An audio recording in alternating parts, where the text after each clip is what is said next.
بسم اللہ الرحمن الرحیم نحمدہ ونصلی ونسلم علی رسولہ الکریم اما بعد۔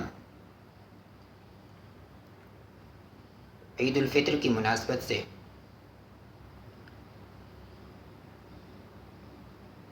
آپ سامعین کے لیے نماز عید پڑھنے کا طریقہ اور تکبیرات یا رکعت رہ جانے کی صورت میں اس کو پورا کرنے کا طریقہ یہ آپ حضرات کے سامنے بیان کرتا ہوں۔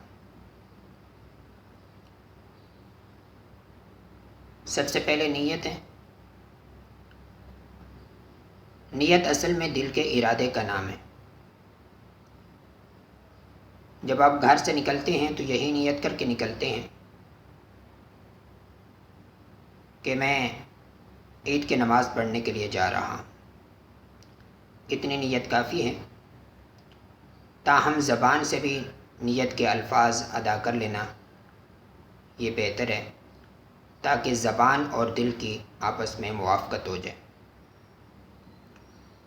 اگر کوئی شخص زبان سے نیت کرنا چاہتا ہے تو یوں کہے گا،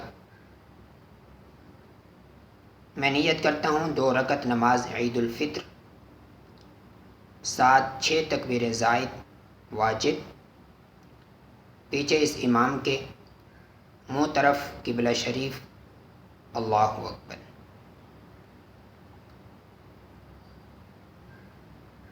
پہلی تکبیر میں تکبیر تحریمہ کے بعد ہاتھ باندھ لیں گے اور ثنا پڑھیں گے، سبحانک اللہم و بحمدک و تبارک اسمک و تعالی جدک و لا الہ غیرک۔ اس کے بعد امام 3 تکبیریں کہے گا۔ پہلی تکبیر کہہ کر ہاتھ چھوڑ دیں گے، دوسری تکبیر میں ہاتھ اٹھا کر چھوڑ دیں گے اور تیسری تکبیر میں ہاتھ اٹھا کر باندھ لیں گے۔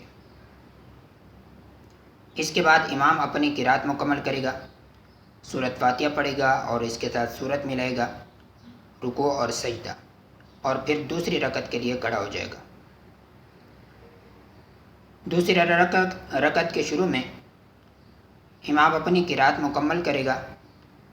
قرات مکمل کرنے کے بعد امام 4 تکبیریں کہے گا۔ پہلی تکبیر میں ہاتھ اٹھا کر چھوڑ دینے ہیں، دوسری تکبیر میں ہاتھ اٹھا کر چھوڑ دینے ہیں، تیسری تکبیر میں ہاتھ اٹھا کر چھوڑ دینے ہیں، اور چوتھی تکبیر کہتے ہوئے رکوع میں چلے جانا ہے اور نماز مکمل کر لینی ہے۔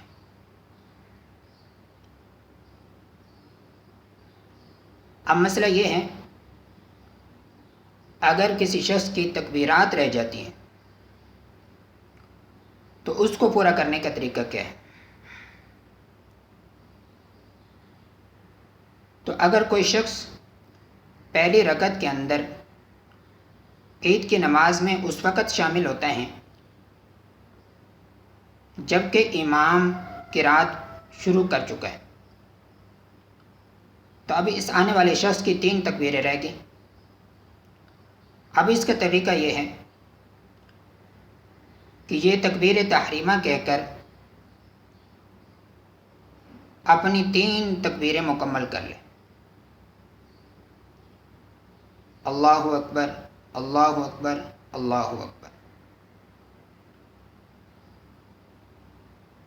اور پھر خاموش ہو کر امام کی قرات کو سنیں۔ اور اگر کوئی شخص اس وقت نماز میں شامل ہوتا ہے جبکہ امام پہلی رکعت کے رکوع کے اندر ہے، اب وہ تکبیرات کو کیسے مکمل کرے گا؟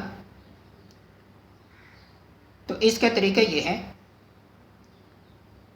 کہ اگر یہ بعد میں آنے والا شخص تکبیر تحریمہ کہہ کر اگر یہ سمجھتا ہے کہ میرے پاس اتنا وقت ہے کہ میں کھڑے کھڑے 3 تکبیریں کہہ کر رکوع کے اندر امام کے ساتھ شامل ہو جاؤں گا، تو اب اس کے لیے حکم یہ ہے کہ یہ تین تکبیر تحریمہ کہہ کر 3 تکبیریں کہہ کر رکوع کے اندر امام کے ساتھ شامل ہو جائے۔